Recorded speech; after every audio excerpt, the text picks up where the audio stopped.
नमस्कार मित्रांनो, मी शेळके वकील. माझ्या शेळके वकील चॅनलमध्ये तुमचं सहर्ष स्वागत आहे.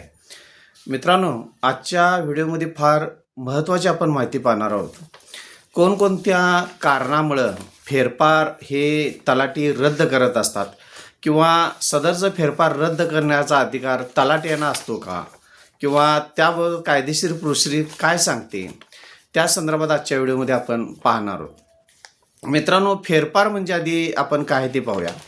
फेरफार म्हणजे ज्यावेळी मित्रांनो तुम्ही तुमची वडिलोपार्जित जमीन असते आणि सदर जमिनीला जो घरचा कर्ता पुरुष किंवा कर्ती व्यक्ती निधन झाल्यानंतर त्या व्यक्तीच्या नावावर ज्या काय शेत मिळकती असतील त्या शेत मिळकतींना त्यांची पत्नी, त्यांची मुलं किंवा मुली असतील यांची नावं रीतसर लावणे.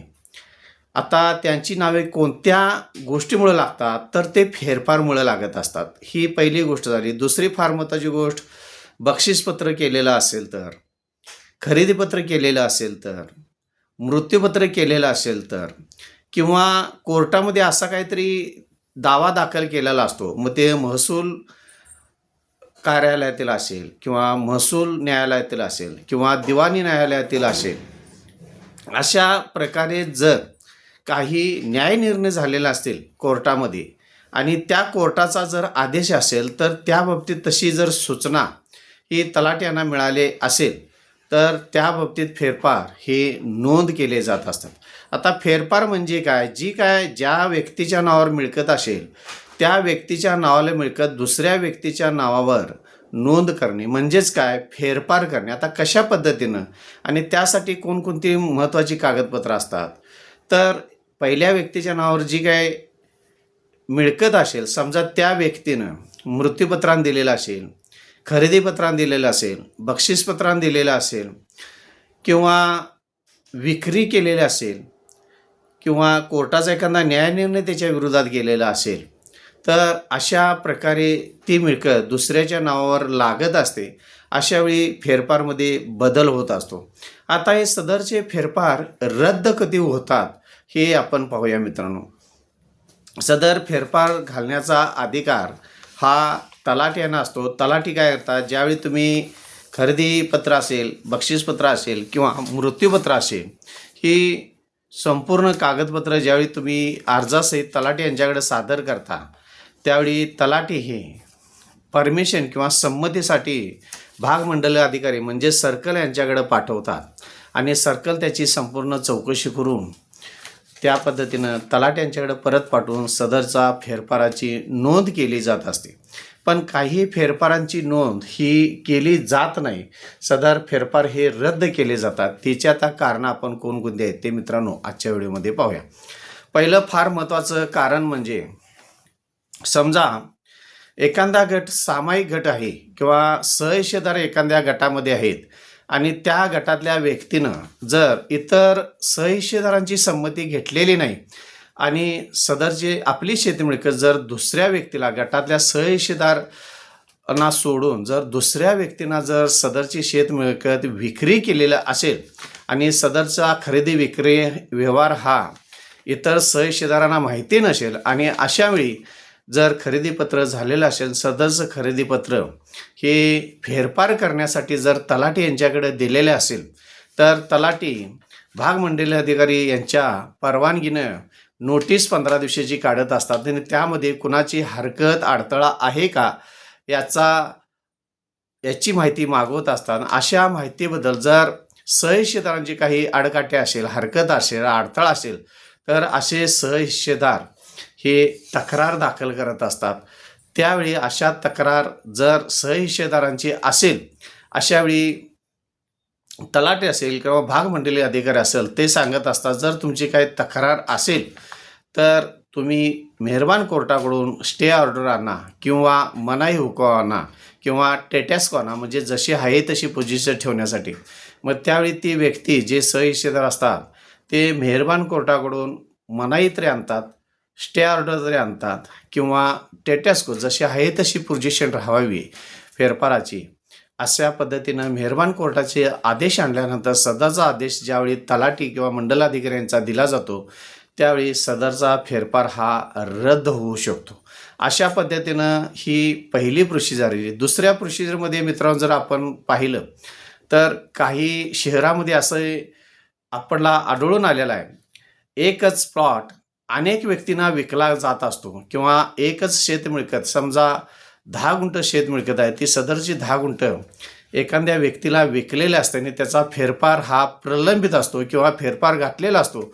अशा वेळी तीच शेती तो शेतकरी दुसऱ्या व्यक्तीला, तिसऱ्या व्यक्तीला अशा पद्धतीनं एकच मिळकत अनेक व्यक्तींना ज्यावेळी विकली जाते आणि त्या संदर्भात त्या घेणाऱ्या व्यक्तींची ज्यावेळी तक्रार ही तलाठी यांच्याकडे किंवा मंडलाधिकाऱ्यांच्याकडे येत असते, तेव्हा त्यावेळी सुद्धा सदरचा फेरफार ही रद्द होऊ शकतो. हा दुसरा प्रकार झाला.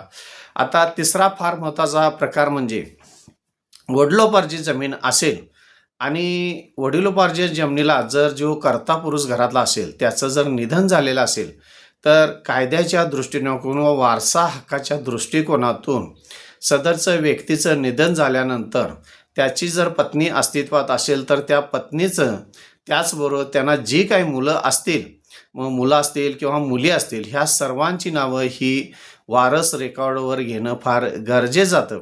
काही प्रकरणामध्ये आपण मित्रांनो पाहिलेलं आहे, बहिणींचे लग्न झालेलं असतात, बहिणी ह्या त्यांच्या संसारात सुखी असतात आणि भाऊ काय करतात, भाऊ बहिणींची नावं कोणत्याही प्रकारे रेकॉर्डला देत नाहीत आणि आपल्या रेकॉर्डची नावं लावून घेतात आणि सदरची माहिती ज्यावेळी बहिणींना कळते त्यावेळी बहिणी त्यामध्ये हरकत अडथळा घेतात आणि अशावेळी मेहरबान कोर्टाच्या आदेशानं सदरचे फेरफार हे रद्द करून घेत असतात. अशा पद्धतीनं ही तिसरी फार महत्त्वाची पद्धत आहे. त्यानंतर चौथी महत्त्वाची पद्धत आहे मित्रांनो, एखादं खरेदीपत्र झालेलं असतं किंवा बक्षीसपत्र झालेलं असतं किंवा मृत्यूपत्र झालेलं असतं. अशावेळी काय होतं बघा, ज्यावेळी खरेदीपत्राचा आता मुद्दा महत्त्वाचा आपण पकडूया. यामध्ये खरेदी एखाद्या शेत मिळकत तुम्ही खरेदी केलेला असेल, ज्यांच्याकडून खरेदी केलेला असेल, पण इतर सहहिस्सेदारांची कुणाची काहीही तक्रार नाही, परंतु जर तुम्ही खरेदी केलेल्या मिळकत यादीमध्ये जर चतुर्षमा जी काही खरेदी केली असेल त्याच्या चतुर्षमा चुकलेल्या असतील किंवा जो काही तुम्ही आता समजा एक 40 गुंठ्याची खरेदी केलेला असेल आणि नजर चुकीने तिथं 40 गुंठ्याच्या जागी 400 गुंठ झाले असेल किंवा 4 गुंठ झालेले असेल किंवा तुमच्या इतर सीमारेषेने काय फरक झालेला असेल आणि जो फरक निदर्शनात येत असेल, अशावेळी सुद्धा मित्रांनो सदरचा फेरफार हा तलाठी रद्द करू शकतो. ही चौथी फार महत्त्वाची भूमिका आहे.